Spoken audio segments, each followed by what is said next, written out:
مسجد میں مدرسے یہاں کیا ہوتا ہے؟ مدرسے میں کیا ہوتا ہے؟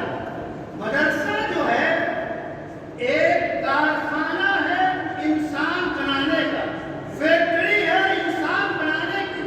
مدرسہ سچائی سکھاتا ہے، ایمانداری سکھاتا ہے، اچھائی سکھاتا ہے، صفائی سکھاتا ہے، بھائیوں کو آپس میں ملنا سکھاتا ہے، پورے معاشرے اور سماج کو آپس میں مل کر رہنا سکھاتا ہے، اور تمام انسانوں کو ایک دوسرے کی قدر کرنا سکھاتا ہے، ایک دوسرے کا احترام کرنا سکھاتا ہے، ایک دوسرے کی حفاظت کرنا سکھاتا ہے، ایک دوسرے کو امن دینا سکھاتا ہے، ایک دوسرے کے دل سے دل کی عزت کرنا سکھاتا ہے، سماج کو جوڑنا، ملک کو جوڑنا، عالم کو جوڑنا سکھاتا ہے۔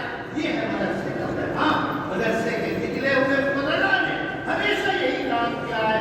دارالعلوم کے قاسم نانوتوی ہوں، چاہے آخر تک انسانوں نے کیا کیا؟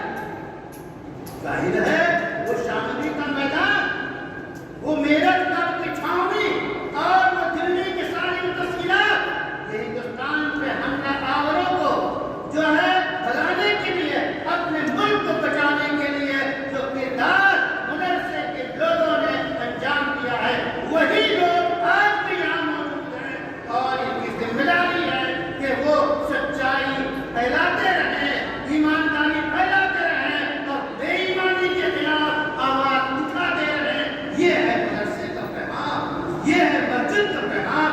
اس واسطے کے لیے 4 محور آپ کے سامنے بڑی اختصار کے ساتھ پیش کیے ہیں، اور میں شکر گزار ہوں یہاں کی منتظمہ کا، مولانا عزیزم ظفر اقبال کا، اور تمام حضرات کا جو ان کے معاونین ہیں، جو انہوں نے اتنی شاندار محفل جو ہے منعقد کی، اور یہ دیکھ کر ہمیں یقین ہوتا ہے کہ یہ بہار باقی رہے گی، باقی رہے گی۔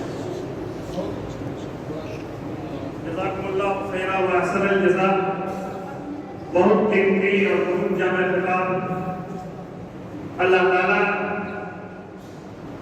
نے جن خوبیوں سے حضرت مفتی صاحب دامت برکاتہ کو نوازا ہے، بہت مرتب انداز میں اور صبح سے لے کر کے اب تک کا مکمل نچوڑ اور خلاصہ انہوں نے شریعت کے تناظر میں پیش کیا ہے۔ اللہ تعالیٰ ہم سب کو شریعت اسلام پر چلنے کی مکمل توفیق عطا فرمائے۔ آئیے میں پھر ایک اہم اور بڑے عالم دین